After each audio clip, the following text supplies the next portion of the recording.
Hi guys, it's your Mooregirl and welcome back to my channel. For today's video, I want to show you how I DIY this bench I hauled from the Goodwill a couple weeks ago. This bench is very nice, it's very sturdy, it's very masculine. So I was looking for something that's lighter and brighter and a little bit more feminine.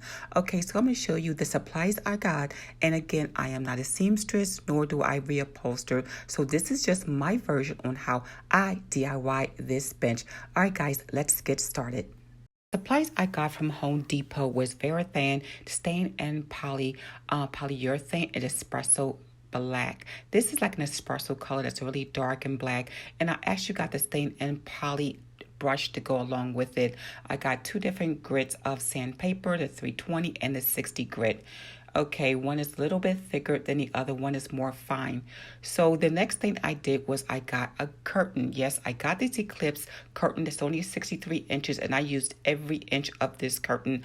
Okay, and I got this from Walmart and this curtain was about $8.99 and it is double back. As you see, it's a blackout curtain and that way it was more thicker and it could withhold sitting on the bench. All right, guys, so let's get started with this DIY.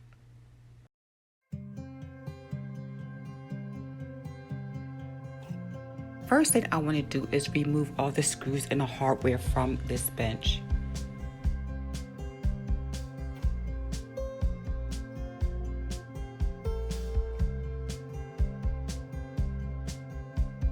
You can see that I'm disassembling the legs and the frame.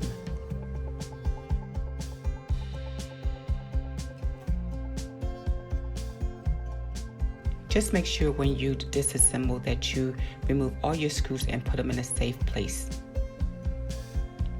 Once everything was disassembled, I just kind of reviewed what the bench looked like. So I turned it upside down just to see what kind of design I'm going to reenact with this.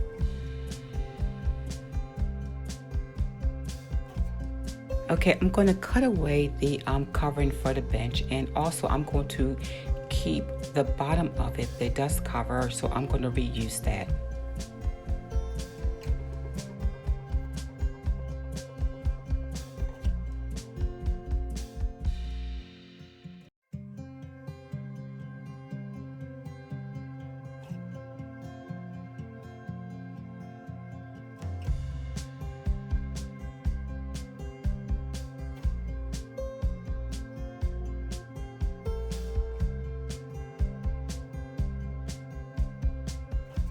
Once I cut away the cover, I could see exactly how this bench was made. The foam was still intact, so I'm going to keep the foam as well.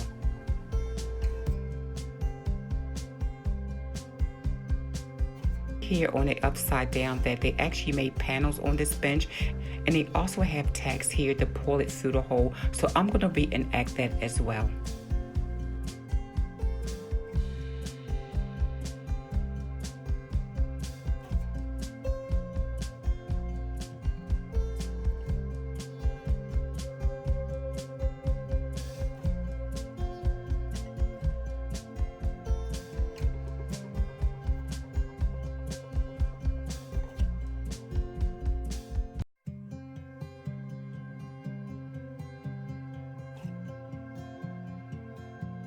Now it's time to sandpaper the legs down. So I'm going to show you guys two versions of this. I'm going to sandpaper one leg, and the other leg I'm going to show you the deglosser, and you can choose which one you prefer. With the sandpaper, when you bring it down almost to its natural wood, that's good when you want to like show wood grain through your stain. But I prefer the deglosser because I don't want to see the wood grain so much. I wanted mine to be really black stained.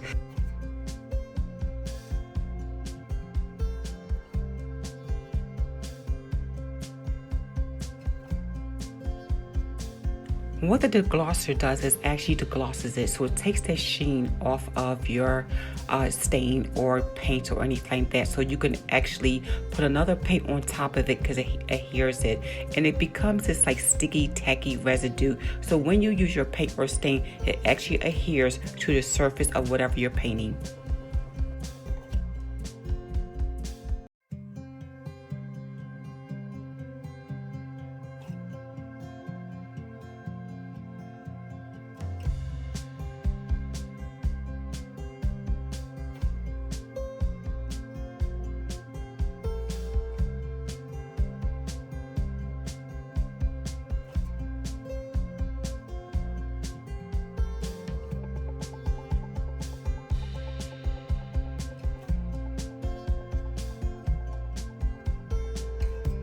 Here, as I paint the first layer, you can see sort of like the wood grain comes through. And if you want that effect, you just do like basically one coating. But if you do not want that effect and you want it to look more of a solid opaque type black, you just use a deglosser and it'll stay like a solid black.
The layers are drying after painting them. It's now time to work on the frame.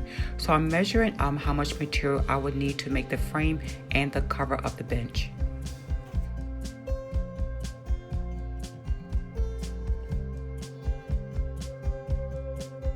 Instead of keeping the frame Epresso, which was actually gorgeous, I decided to cover it. I wanted to cover the frame of it and also add some cushion to it to make it more full and thick. And then later on, I will add Tacks to this to give it a nice contrast pop to the white cover.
Once the cover of the frame was done, now it's time to work on the top of the bench. So here I just kind of laid the fabric across just to make sure I have enough space here for this fabric to go through each individual hole, because I want to keep the same exact pattern as the leather. So I actually going to use the same holes, and I'm going to duplicate the same way that they pull the tags through the holes. Now here I'm measuring each one. I'm just putting a little marker here. As you can see the indenture in the foam, I'm going to follow that all the way across.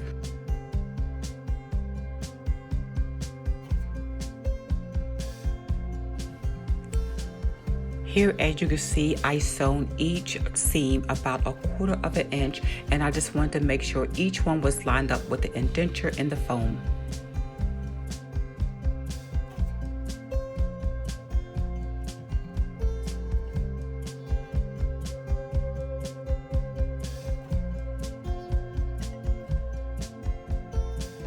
Since I wanted my bench thicker, I decided to go to Joann's and get additional foam. So when I laid the foam on top of the bench, what I had to do is to make sure that the holes match up to the foam. So I just took a pair of scissors and just pierced straight through.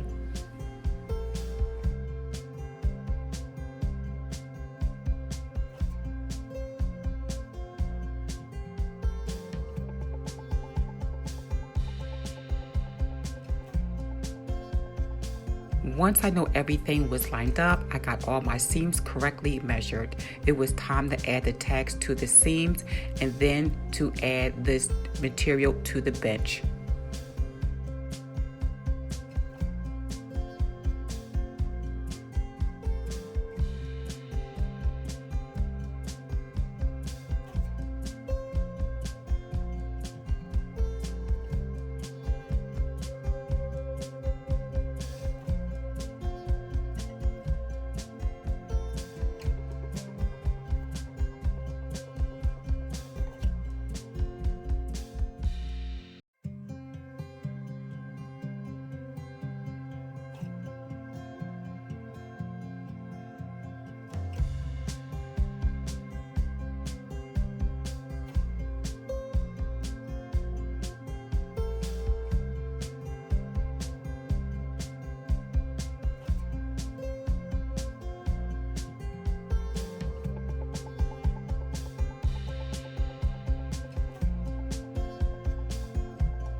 Once everything was lined up and pulled through, it was now time to start tufting. So I took the center of one first and then sort of pulled through and made my first tuft effect.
As you can see the completed version of this bench, you can see the top of each seam is folded and tufted. Now it's time to add the frame. So it's time to assemble the frame and the legs back together.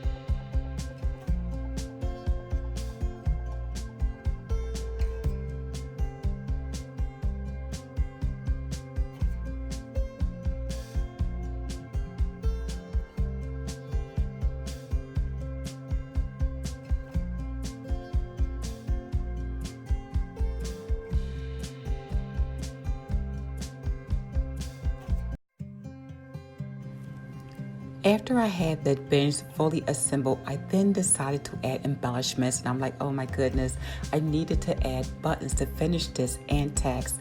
So I had already put the dust cover on it, so I'm going to show you a trick. If this ever happens to you, you have to improvise. So I did the buttons. I got some buttons from Walmart and I just made them out of the little extra material that I have left over, and it wasn't much. It was barely enough to make 5 buttons. But I'm going to show you a trick that I use once you install your dust cover, and if this happens, this is what you do.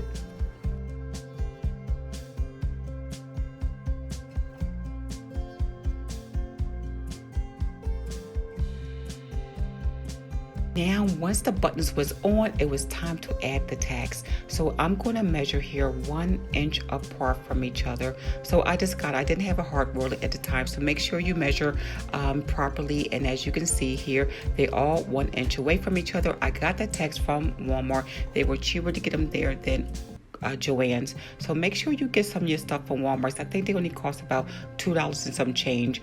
I just use a basic hammer them in on each of the dots, and guys, that is it, and my bench is done. Now I will add the text to the other side of the bench at a later time, but for now the bench came out. I think it was beautiful. You guys gave me so many comments. I hope you was able to follow this step-by-step DIY tutorial on how to do this bench. All right guys, I will see you at the next video. If you have any questions about this bench, you could leave a comment below in this video, or you could reach me at Mooregirl Makeovers on Facebook or Instagram at Mooregirl42. All right guys, it's your Mooregirl.